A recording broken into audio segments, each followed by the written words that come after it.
Դուք ստիպեցիք, որ մի թվայով էլ խոսեմ։ Ներքին գործերի նախարարի հավանաբար այս խոսքերը։ Նույնականացման քարտերի, անձնագրերի մասով նոր սխեմա ունենք։ Փաշինյանի հունից դուրս գալու ուլտիմատումի անցնելու պատճառ դարձան։ Եթե հետաձգելու աշխարհի առաջնությունը լինի,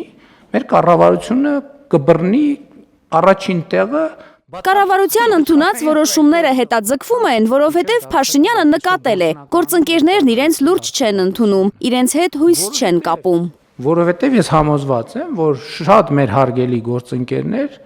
մտածել են, ասել են, դե հա որոշել են, հո չեն անելու, հեսա կգա հունվարի բանը,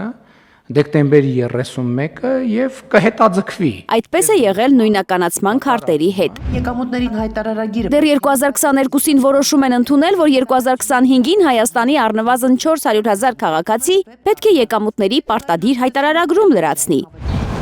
Բայց 2025-ի հունվարին հանկարծ պարզել են, որ այդքան մարդ ID չունի, ստիպված պարտադիր պահանջի ուժի մեջ մտնելը մինչև նոյեմբեր հետաձգել են։ Հետաձգենք,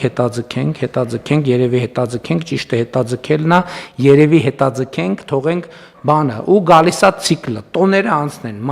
մայիսը անցնի,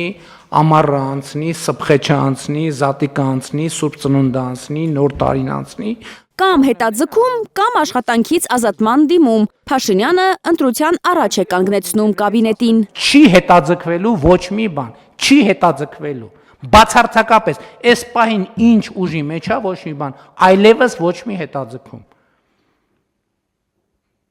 Որ նախարար եկավ ասեց հետաձգենք, ավելի լավ է հրաժարականի դիմում գրի։ Ասում եմ ամենայն լրջությամբ։ Չգաք ասեք հետաձգենք։ Չկա հետաձգում։ Լավ, մի անգամ կարելի է, երկու անգամ կարելի է, 3 անգամ կարելի է, 10 անգամ կարելի է։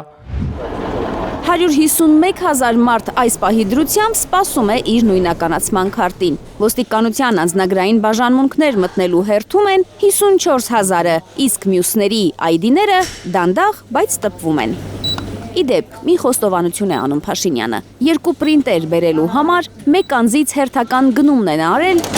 որ հասցնեն մինչև նոյեմբեր անհրաժեշտ քանակի ID-ները տպել։ Մրցույթով ենք արել, թե 1 անձով ենք արել։ 1 անձով ենք արել, որովհետև հրատապ եւ ժամանակ չկա, որովհետև ուշ ենք գլխի ընկել, որ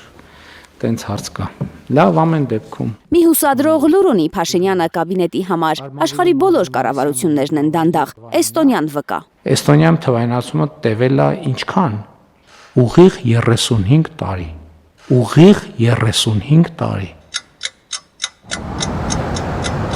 Թերեզա Կադաևչյան, Անի Ղանդիլյան, Հայլուր։